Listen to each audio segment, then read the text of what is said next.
বাম প্রার্থীর সমর্থনে সাড়া জাগানো মিছিল কুমারঘাটে। শাসকের হুমকি উপেক্ষা করে লাল ঝান্ডা নিয়ে মানুষ মিছিলে হাঁটেন। নির্বাচনের দিনক্ষণ যতই এগিয়ে আসছে ততই নির্বাচনী প্রচার তেজি হচ্ছে রাজ্যের শাসক দলের। বিজেপির থেকে প্রচারে 1 ইঞ্চিও পিছিয়ে নেই রাজ্যের প্রধান বিরোধী দল বামফ্রন্ট। 18 এপ্রিল পূর্ব ত্রিপুরা আসনের নির্বাচন। সেই আসনের সিপিআইএম মনোনীত প্রার্থী জিতেন্দ্র চৌধুরীর সমর্থনে বামেদের উদ্যোগে 59 জেলার 4টি বিধানসভা জুড়ে চলেছে তাদের প্রচার কর্মসূচি। বুধবার প্রার্থীর সমর্থনে কুমারঘাটে হয় বামেদের মিছিল। শাসক দলের ভয় ভীতিকে উপেক্ষা করে প্রতিবাদী লড়াকু বামপন্থী সমর্থকরা এদিন লাল ঝান্ডা কাঁধে নিয়ে সামিল হয়েছিলেন মিছিলে। মিছিলের স্লোগানে উচ্চারিত হয়েছিল প্রতিবাদের ভাষা। আওয়াজ উঠেছিল কেন্দ্রে মোদী সরকার হটিয়ে ধর্মনিরপেক্ষ একটি সরকার প্রতিষ্ঠার।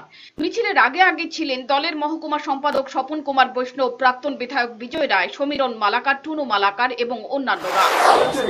লোকসভা নির্বাচনে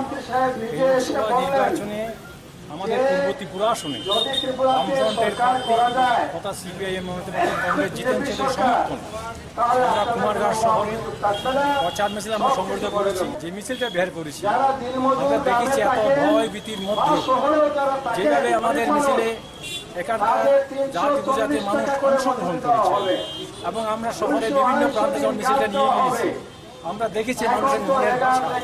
সবাই রাস্তায় বেরিয়ে আমাদের মিছিলের প্রতি সংহতি জানাচ্ছে এবং আমরা খুবই আশাবাদী যেইভাবে 10-12 মাসে রাজ্যের জোট সরকারটা এই রাজ্যের জন্য যে আক্রমণটা নামিয়ে এনেছে, এই রাজ্যের মানুষ, আমাদের কুমারঘাট শহরের মানুষ লোকসভা নির্বাচনে তার জবাব দেওয়ার জন্য তৈরি হচ্ছেন। বলতে গেলে শাসক দলের রক্তচক্ষুকে উপেক্ষা করেই অনেকদিন পর বামপন্থীদের অন্য মেজাজে দেখলেন কুমারঘাটবাসী। ব্যুরো রিপোর্ট, চ্যানেল দিন রাত।